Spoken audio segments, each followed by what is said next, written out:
Abre a sua Bíblia aí no livro de Gênesis, capítulo 6, a partir do verso 9.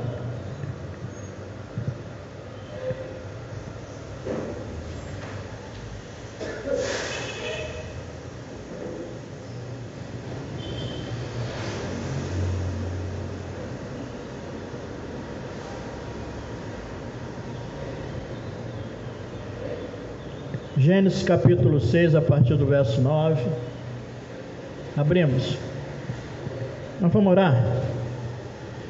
Pai, muito obrigado por esse momento especial que vamos meditar na Tua Palavra. Que o Senhor possa falar conosco nessa manhã. Que a Sua Palavra possa ser para nós pedagógica, como ela sempre é, e terapêutica também, como ela é. Que a Sua Palavra alcance os nossos corações, alcance a nossa mente, nos alcance por inteiro, Senhor. E que nós possamos não só ser orientados pela Tua Palavra, mas sermos praticantes da Tua Palavra, em nome de Jesus. Amém. Amém. Então, Gênesis capítulo 6, o título da nossa meditação de hoje é os desafios de Noé para preservar a sua família. Nós estamos falando de família, hoje é o culto de família. Então, os desafios de Noé para preservar a sua família. Gênesis capítulo 6, a partir do verso 9, diz assim: Esta é a história da família de Noé. Noé era um homem justo, íntegro entre o povo da sua época. Ele andava com Deus. Noé gerou 3 filhos, Sem, Cã e Jafé. Ora, a terra estava corrompida aos olhos de Deus e cheia de violência. Ao ver como a terra se corrompera, pois toda a humanidade havia corrompido sua conduta, Deus disse a Noé: Darei fim a todos os seres humanos, porque a terra encheu-se de violência por causa deles.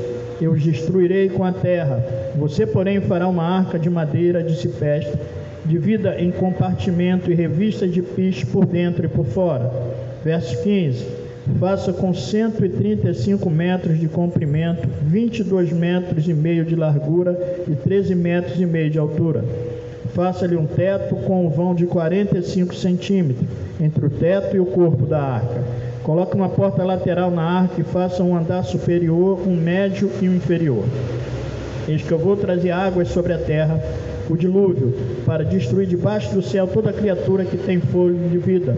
Tudo que há na terra perecerá, mas com você estabelecerei a minha aliança, e você entrará na arca com seus filhos, sua mulher e as mulheres dos seus filhos.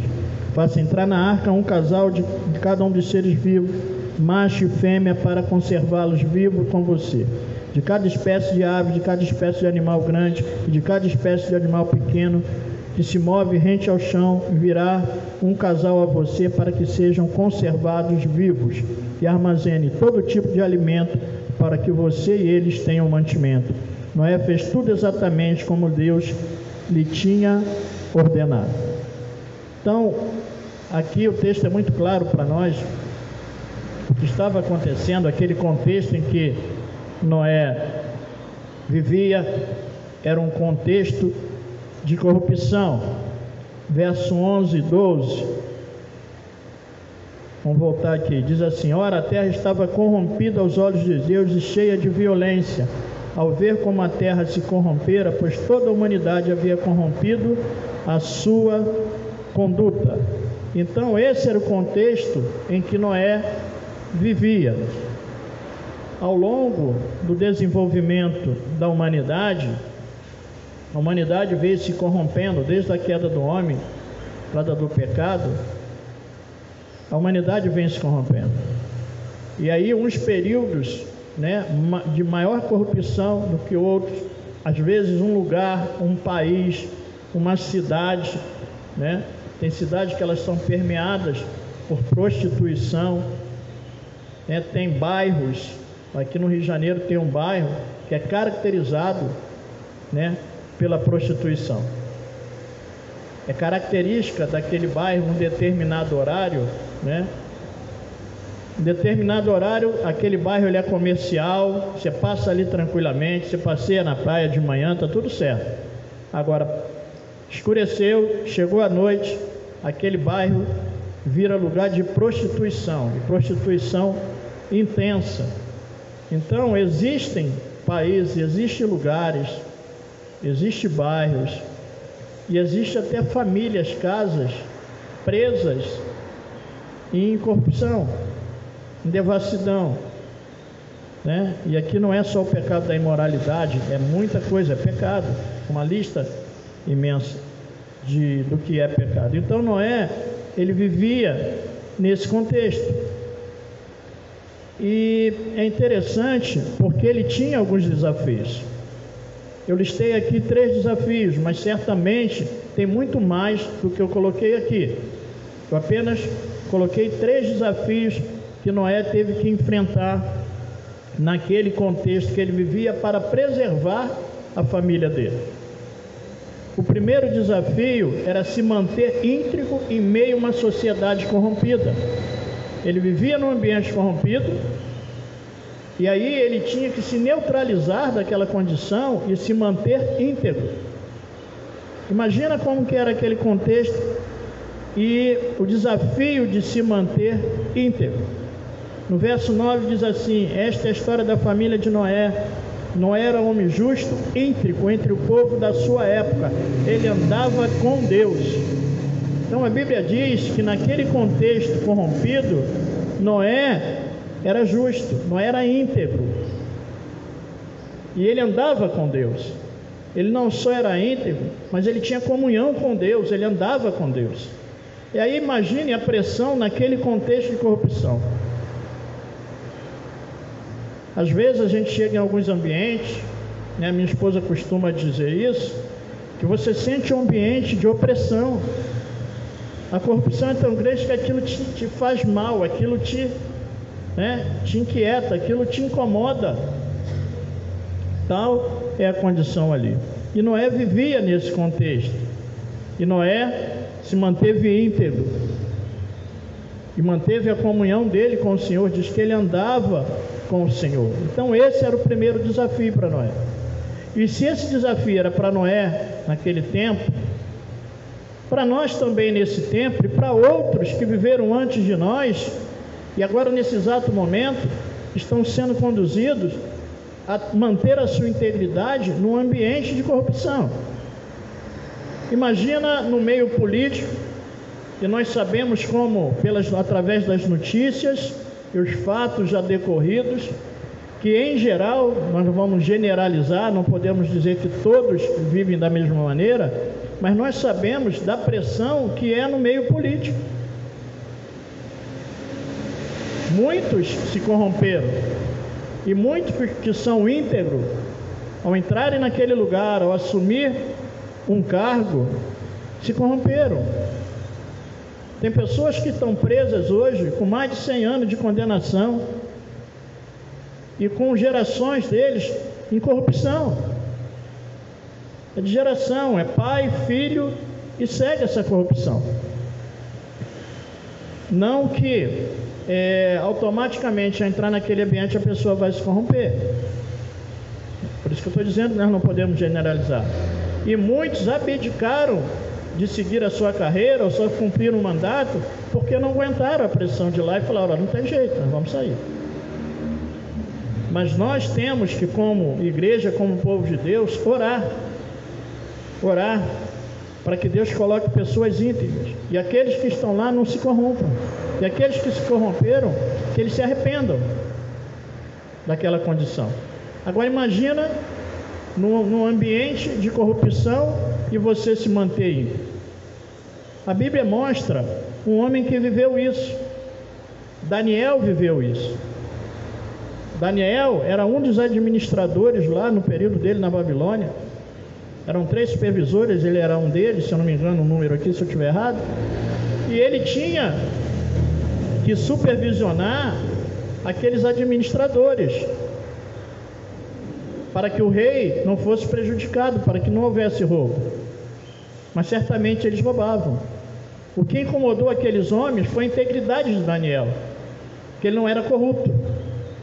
E aí eles queriam tirar Daniel do circuito. Ainda tinha uma promessa de colocar Daniel acima ainda, elevar mais ainda. Aí o que já estava ruim poderia piorar para o lado deles.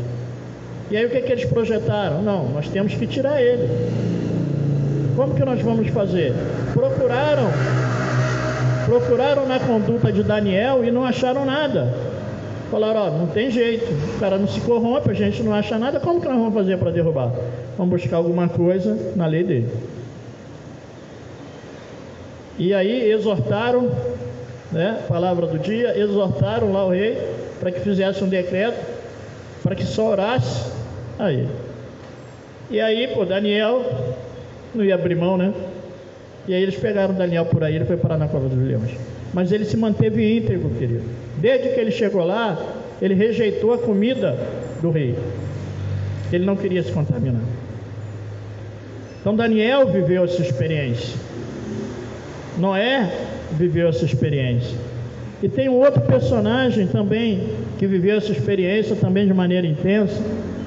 Gênesis capítulo 19, a partir do verso 1. Nós vamos ver aqui o que viveu Ló, sobrinho de Abraão.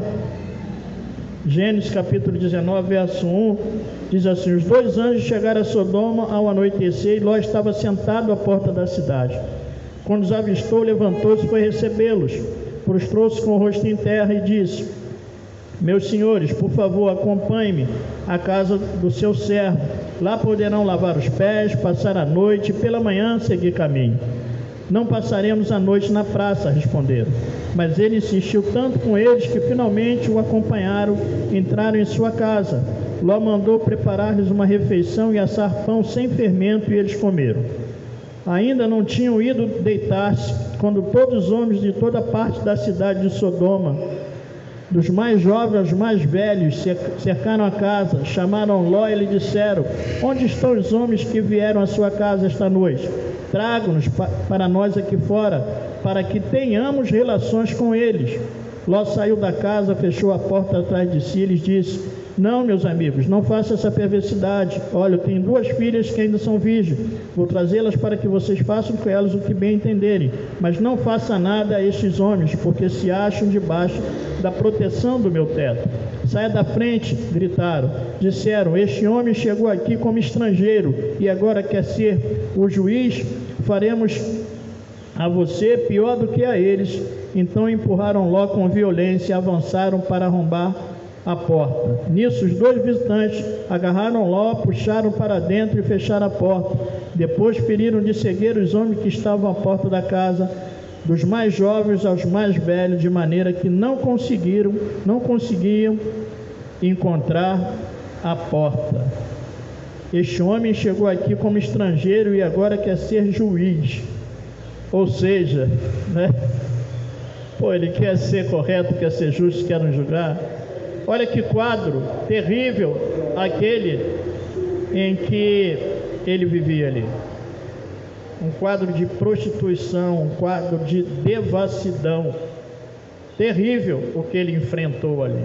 Então o desafio que Noé viveu, o desafio que Daniel viveu, foi o mesmo desafio que Ló viveu, que Ló enfrentou. E é o mesmo desafio que nós enfrentamos nesse tempo. Você liga a televisão, você vê uns programas, chega a assustar, né? Se vende o pecado. Tem publicidade ligada ao pecado. O pecado vende. O pecado vende. O pecado dá retorno financeiro. Mas o pecado pode dar retorno financeiro, mas ele dá um prejuízo espiritual muito grande. Muito grande. Isaías 59, Isaías capítulo 59, verso 1 e 2, diz que o que faz separação é o pecado.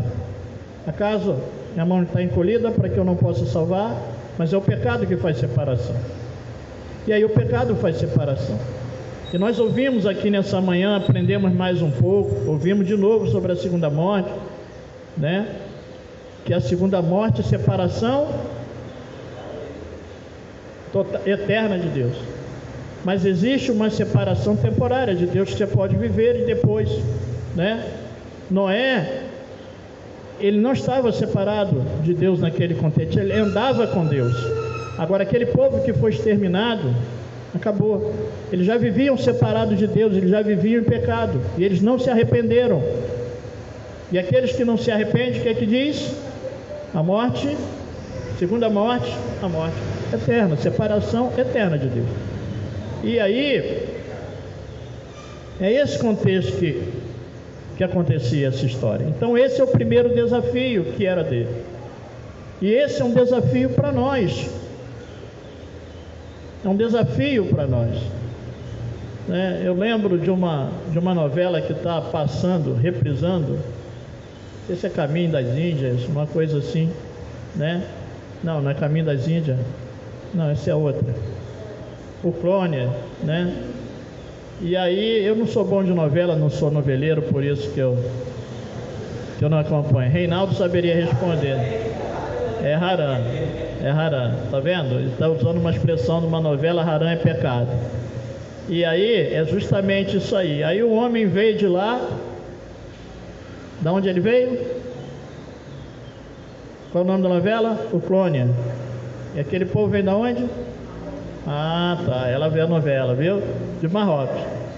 E aquele povo vem de Marrocos, e aí vem lá um estudioso da lei, profeta, cumpridor da lei lá, e ele vem, e quando ele chega no Rio de Janeiro, ele fica desesperado, e ele fala lá, pô, vocês estão nessa cidade, é pecado, vocês barram no pecado, olha o pecado, ele fica desesperado, entra, ele não quer, ele tapando assim, para não olhar para o pecado. É Haram, é pecado, né? Então a cidade que borbulha em pecado. Então esse é um desafio, é manter a santidade no mundo corrompido. Mas há benefício, é uma luta? Nós sabemos, nós somos humanos. Por isso que a Bíblia diz que nós temos que vigiar, né? 2 Pedro, no capítulo 2, um complemento aí ao que nós vimos de Noé e vimos de 2 Pedro, segunda carta de Pedro, capítulo 2, a partir do verso 5.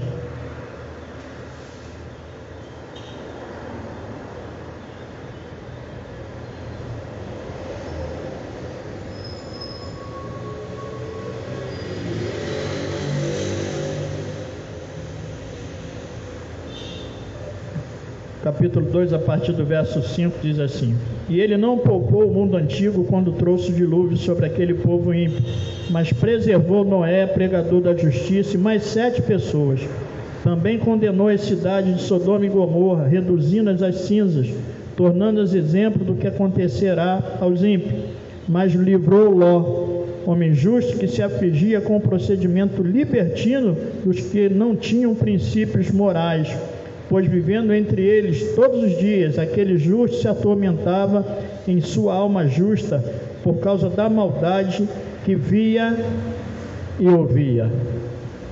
Como ele sofria naquele contexto? Um contexto de corrupção, mas o chamado de Deus para o homem é para a santidade. 1 Pedro, no capítulo 4,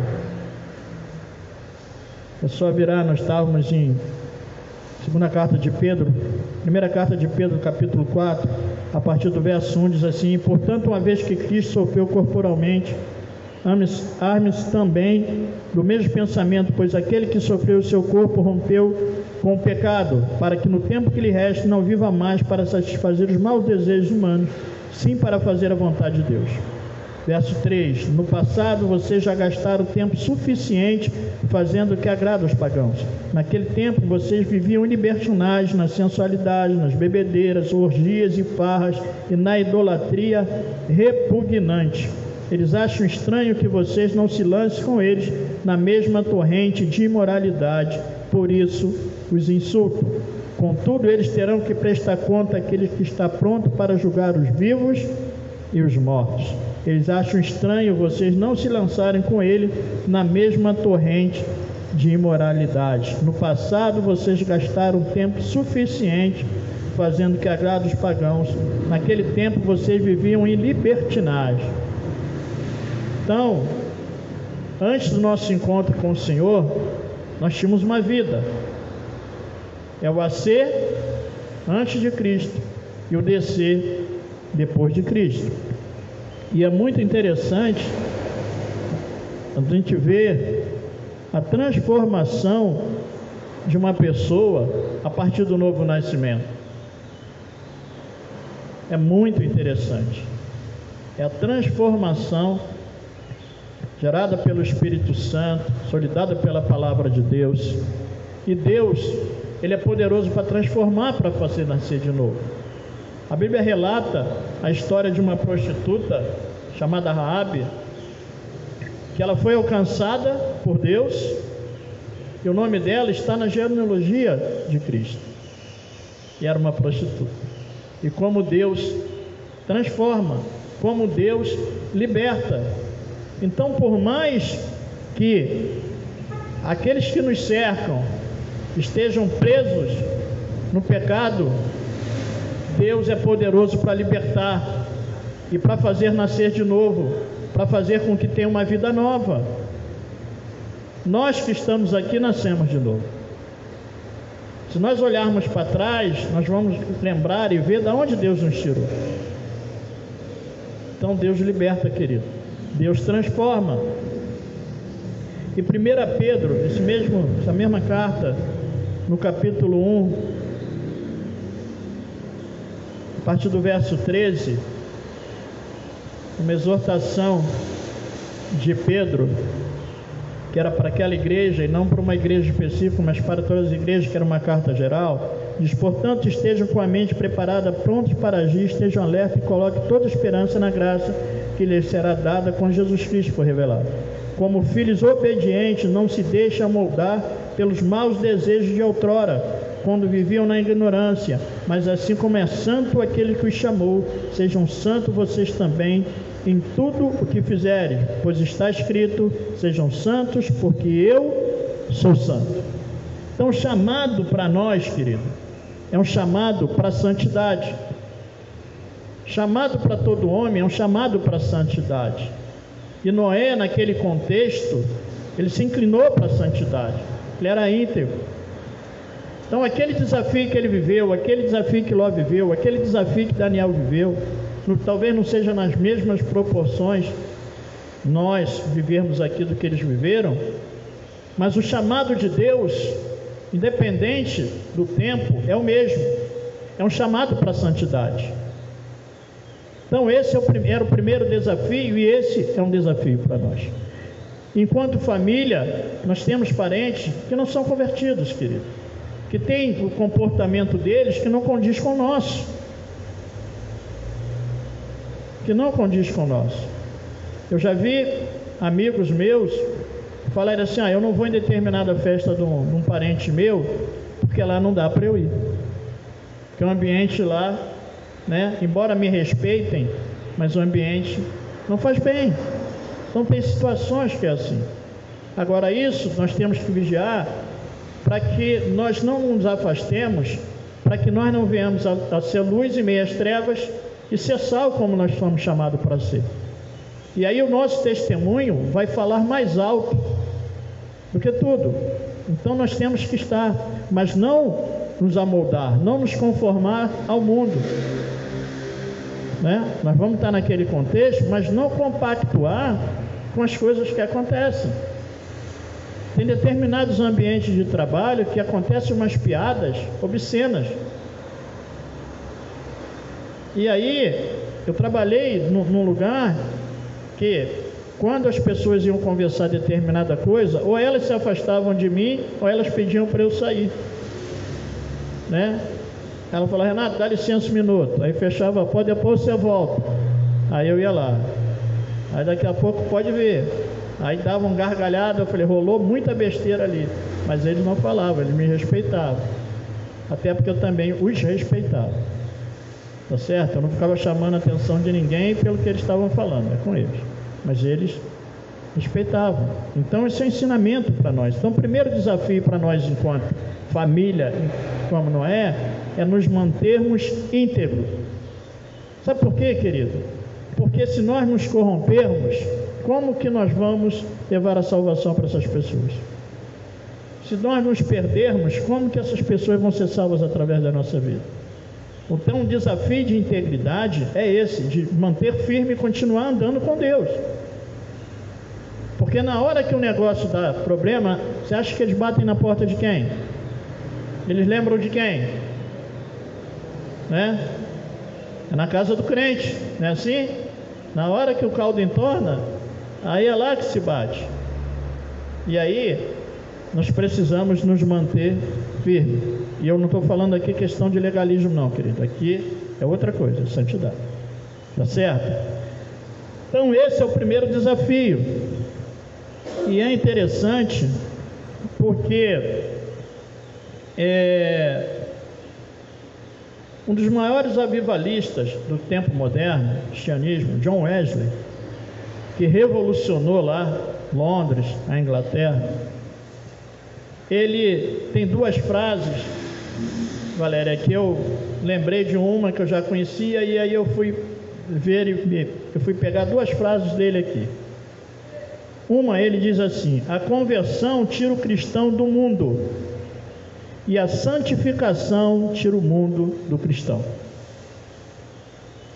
Repetindo, a conversão tira o cristão do mundo, e a santificação tira o mundo do cristão. Isso é muito profundo e é muito interessante. Processo de santificação. E a outra frase dele, que talvez seja a frase dele mais famosa, ele disse assim: dai-me 100 homens, ele pedindo a Deus, dai-me 100 homens que nada temam senão o pecado, e que nada desejam senão a Deus, e eu abalarei o mundo. Dai-me 100 homens que nada temam senão o pecado, e que nada desejam senão a Deus, e eu abalarei o mundo. E ele abalou, querido. No tempo de Wesley, houve um avivamento poderoso a partir da vida deles. Então, que essa mesma motivação, que essa mesma busca, esse mesmo sentido que tinha sobre a vida de Wesley, eu fiz questão de separar aqui, porque é uma pessoa, acho próxima, contemporânea a nós, porque nós olhamos para Paulo, olhamos para Pedro, olhamos para Jesus, olhamos para Moisés, olhamos para homens da Bíblia, e a gente é muito distante da gente. Mas o Wesley é mais próximo. Quando nós lemos o livro Heróis da Fé, e o Reinaldo observou isso, uma lista de homens ali que viveram em santidade, que buscaram Deus de maneira intensa, e a observação que ele fez comigo e esses homens eram próximos a nós. Então, se esses homens viveram, nós podemos viver, queridos. É uma questão de busca, é uma questão de motivação, é uma questão de desejo. É possível, querido, vivermos assim. Amém? O segundo desafio para Noé era construir a arca. Esse era o segundo desafio. Se nós temos o primeiro desafio, que era se manter íntegro, o segundo desafio era construir a arca. Capítulo 6, nosso texto base, verso 14 ao 16. Você, porém, fará uma arca de madeira de cipreste, dividida em compartimento e revista de pincho por dentro e por fora. Faça com 135 metros de comprimento e 22 metros e meio de largura e 13 metros de altura. Faça-lhe um teto com vão de 45 centímetros entre o teto e o corpo da arca. Coloque uma porta lateral na arca e faça um andar superior, um médio e um inferior.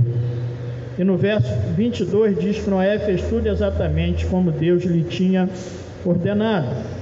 Então, o segundo desafio era construir a arca. E no capítulo 9 de Gênesis, no verso 20, esse mesmo livro, no capítulo 9, no verso 20, diz assim: Noé era agricultor e foi o primeiro a plantar uma vinha. Noé não era, à semelhança do nosso irmão Reinaldo, um especialista, lá em náutica, como nosso irmão Francisco, homens que trabalham lá nessa condição de construção, né? Construção naval, né? Que sabe do calado, bordo, bombordo, né? Pegar aquele desenho, né? Risca, aquele riscador, escalope, bater lá na chapa. Eu fiz isso lá por um período. É muito interessante. Eles tinham conhecimento, eles têm conhecimento. François aí é um especialista, né? Em solda. O Reinaldo é um especialista lá na construção naval. Eles aprenderam, eles estudaram, aprenderam, se qualificaram. Ainda tem até a qualificação da Petrobras, né, Francisco? O soldador, para estar apto para uma determinada obra, tem que ter uma qualificação da Petrobras, uma certificação da Petrobras. Se não tiver, não vai. E ele formou muita gente. Francisco ajudou e formou muita gente, né, nesse sentido. Mas Noé não era um construtor, não tinha esse conhecimento, não era agricultor. Então era um desafio, né, naquele contexto, construir uma arca. Mas a arca era um meio de salvação, querido. Era necessário, porque a arca era um meio de salvação. E a arca prefigurava Cristo. A arca prefigurava Cristo. E prefigurar é representar antecipadamente o que está por vir. O tema central da Bíblia é a salvação do homem. E o personagem central é Jesus. De Gênesis a Apocalipse você vai encontrar para Jesus. Como disse o autor de Hebreu, a lei são sombras, né? Então você vai encontrar em Cristo. E aqui a gente encontra Cristo na figura da arca, tipificava, prefigurava Cristo. Em Hebreus, no capítulo 5, Hebreus capítulo 5, a partir do verso 7,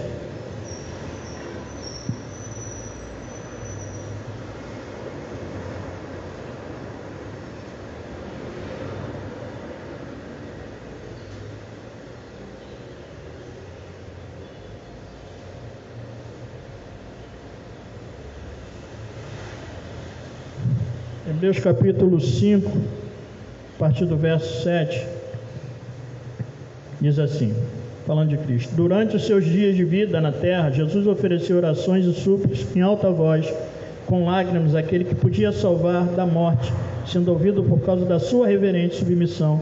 Embora sendo filho, ele aprendeu a obedecer por meio daquilo que sofreu. E uma vez aperfeiçoado, tornou-se a fonte de salvação eterna para todos que lhe obedecem. Uma vez aperfeiçoado, tornou-se a fonte de salvação eterna para todos que lhes obedecem. No capítulo 11 dessa mesma carta, no verso 7, diz assim, Hebreus 11, 7: pela fé Noé, quando avisado a respeito de coisas que ainda não se viam, movido por santo temor, construiu uma arca para salvar a sua família.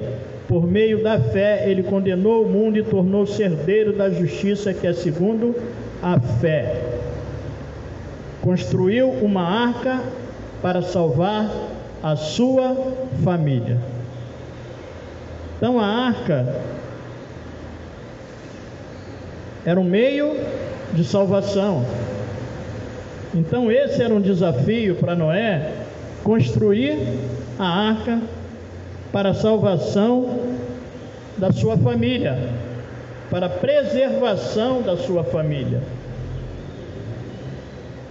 Em Atos, no capítulo 4, no verso 12, né? Atos 4, 12, Pedro falando acerca de Jesus, Atos 4, 12, diz assim: não há salvação em nenhum outro, pois debaixo do céu não há nenhum outro nome dado aos homens pelo qual devamos ser salvos. Não há salvação, não há um outro nome. A salvação é Jesus. Então aqui prefigurava a salvação, que segurava o Salvador. Então, esse desafio, ele tinha que vencer de construir aquela arca para a salvação da sua família. A Bíblia não dá detalhes da construção da arca. E eu não vou entrar aqui, porque não é o interesse maior nosso nesse momento discorrer sobre essa questão dessa construção, mas sim a importância da construção em si. Então esse era o segundo desafio. Terceiro desafio era conduzir a sua família à arca. Ele se manteve íntegro, ele se manteve correto, né? Ele construiu a arca, mas tinha um outro desafio. Capítulo 6 de Gênesis, nosso texto base, versos 17 e 18. Eis que vou trazer águas sobre a terra, o dilúvio, para destruir debaixo do céu toda criatura que tem fôlego de vida. Tudo que há na terra perecerá, mas com você estabelecerei a minha aliança, e você entrará na arca com seus filhos, sua mulher e as mulheres dos seus filhos. E aí era um desafio para Noé conduzir a sua família para entrar na arca. Esse era um desafio. E se ele não conseguisse esse intento, de nada adiantaria. Para ele sim que ele entraria, ele estaria salvo, mas para a família dele de nada adiantaria se ele não conseguisse fazer com que a sua família entrasse na arca. E aí, se a gente for em grau de dificuldade, qual tenha sido desses 3 desafios o maior desafio? Era se manter íntegro na pressão de uma sociedade corrompida, era construir uma arca, que o trabalho não era fácil, ou era conduzir a família para a salvação naquela arca. Todos os 3 desafios eram pesados, eram desafios, mas tinha uma coisa importante que fazia a diferença aí, e que fez a diferença aqui. Noé andava com Deus. Deus estava no negócio, querido. E aí quando Deus está no negócio, aí é outra condição, que aí Deus vai o conduzir. Deus o sustentou numa geração corrupta. Deus deu a ele a planta para construir, para a construção, e com certeza o fortaleceu, deu todos os meios para construir a arca, e Deus ainda deu a ele uma condição de conduzir lá. E a Bíblia não mostra diálogo dele falando com a sua família, e não mostra isso, mas atesta que eles entraram na arca. Ele, a sua esposa, que também não diz o nome, né? Diz o nome dos seus filhos, não diz o nome das noras dele. Era uma sociedade patriarcal. E aí ele vence esse desafio. E é interessante que no capítulo 5 de Gênesis,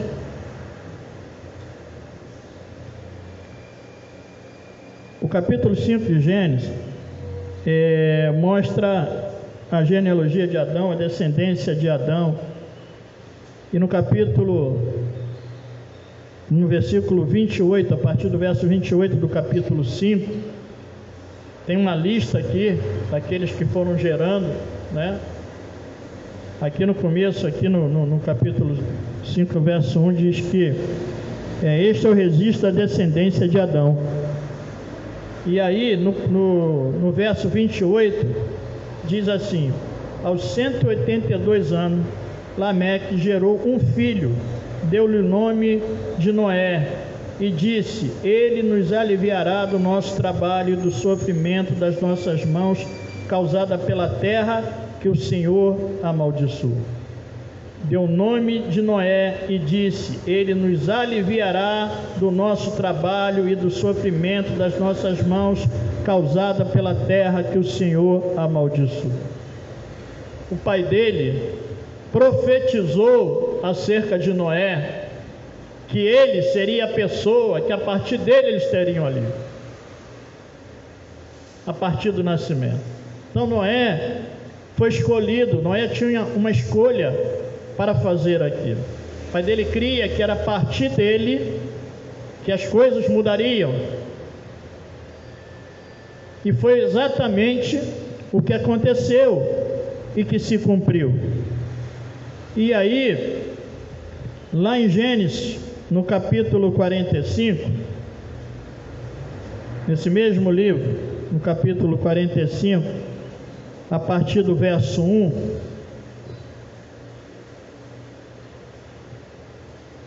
fala de José, e eu gosto muito desse capítulo aqui, muito.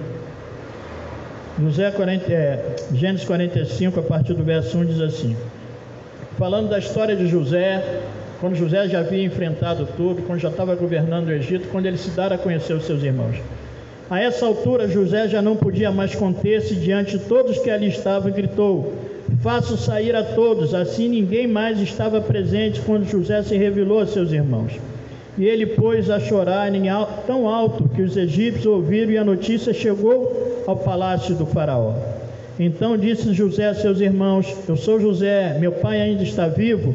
Mas os seus irmãos ficaram tão pasmados diante dele que não conseguiam responder.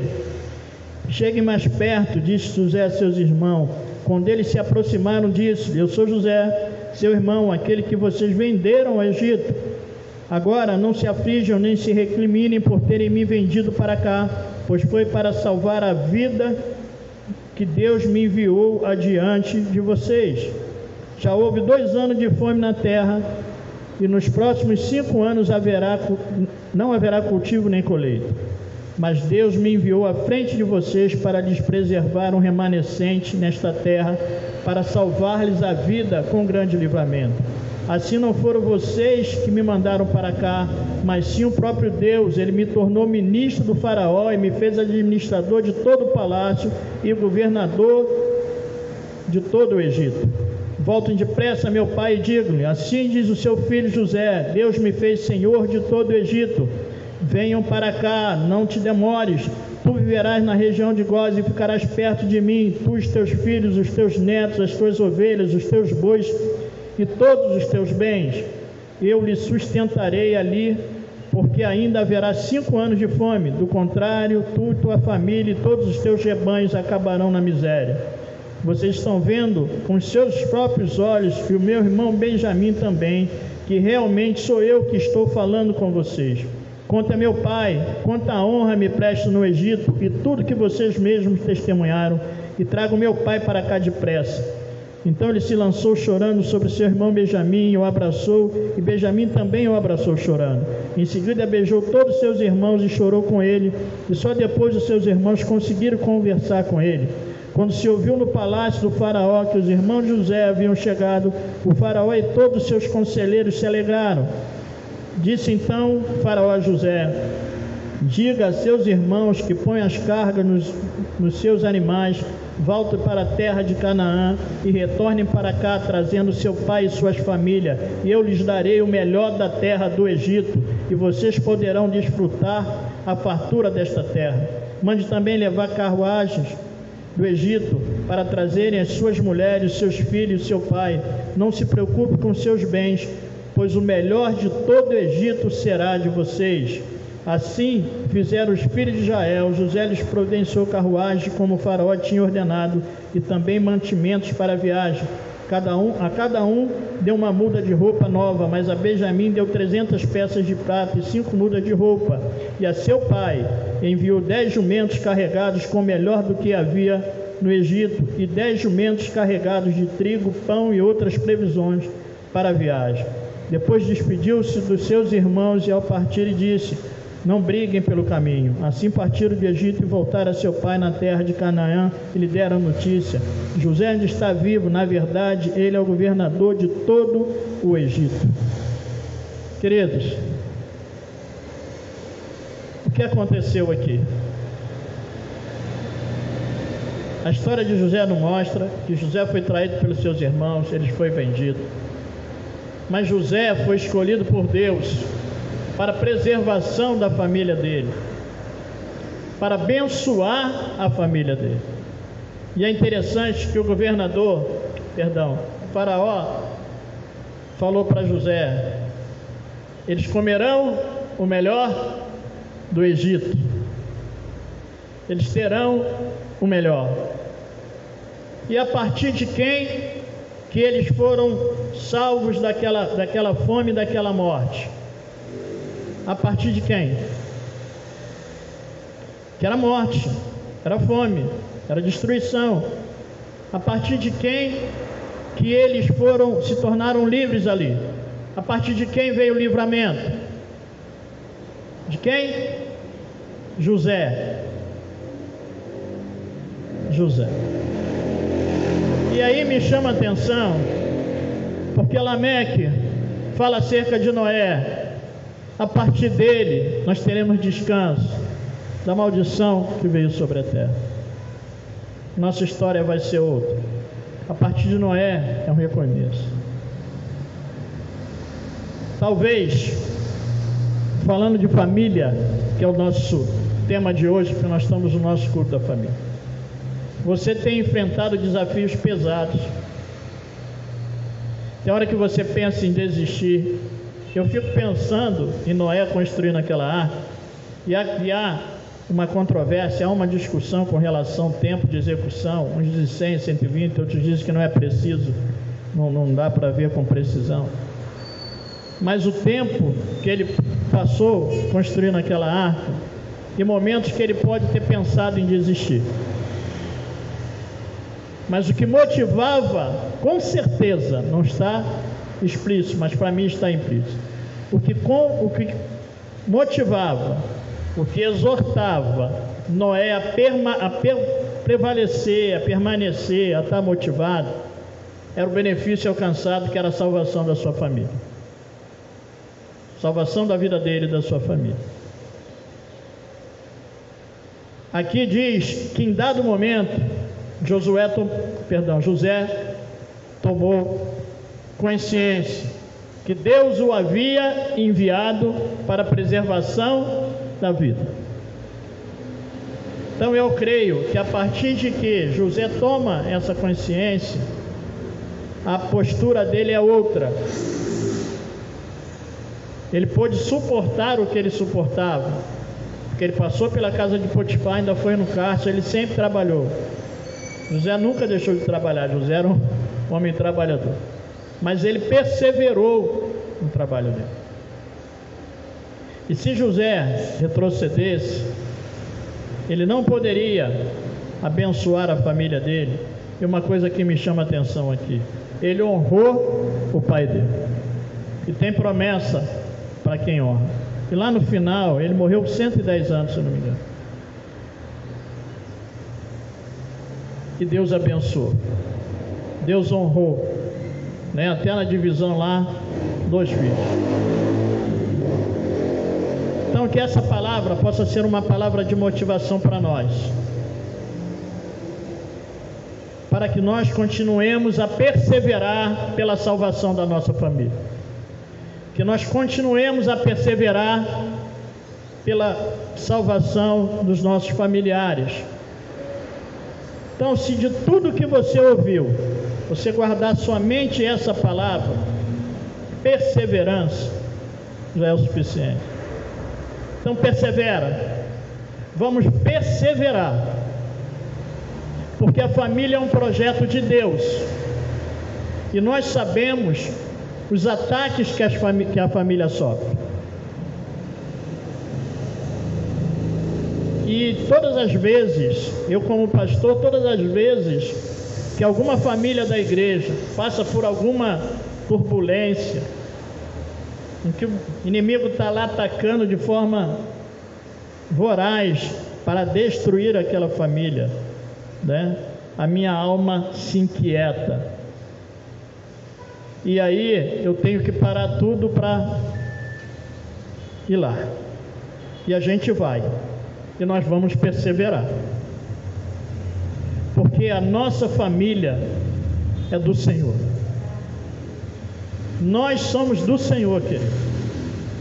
nós somos do Senhor, e que nós possamos, em determinado tempo, declarar em alto e bom som que nós, a nossa casa, nós servimos ao Senhor.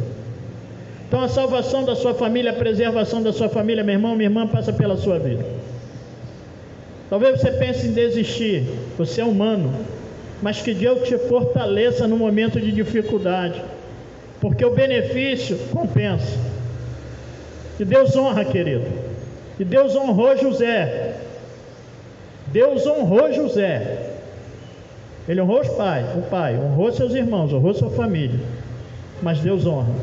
Então que Deus te motive, que Deus te sustente, que Deus faça você perseverar, e que nós não venhamos a desistir, e que nós venhamos a entrar sempre em batalha para a preservação da família. Então aqui está os desafios de Noé para preservar a sua família. Nós vimos aqui pelo menos 3 desafios de Noé para preservar a família dele. Certamente, como eu falei no início, tem mais aqui. Eu não sei os desafios que você tem enfrentado. Talvez hoje lá, só quem permanece na presença do Senhor, só quem continua andando com o Senhor, seja você.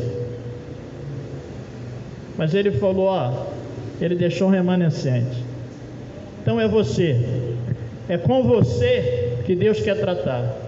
É com você que Deus vai trabalhar. É a partir de você que Deus vai reverter o quadro. Agora é com você. É com você. Porque para isso eu tenho que manter a minha integridade, para isso eu tenho que andar com Deus, para isso eu tenho que me esforçar, eu tenho que trabalhar. Tudo isso Noé fez. E pedir graça ao Senhor para conduzir os nossos familiares ao Senhor. Amém? Então fica com essa palavra e que Deus possa abençoar a sua casa e a sua família.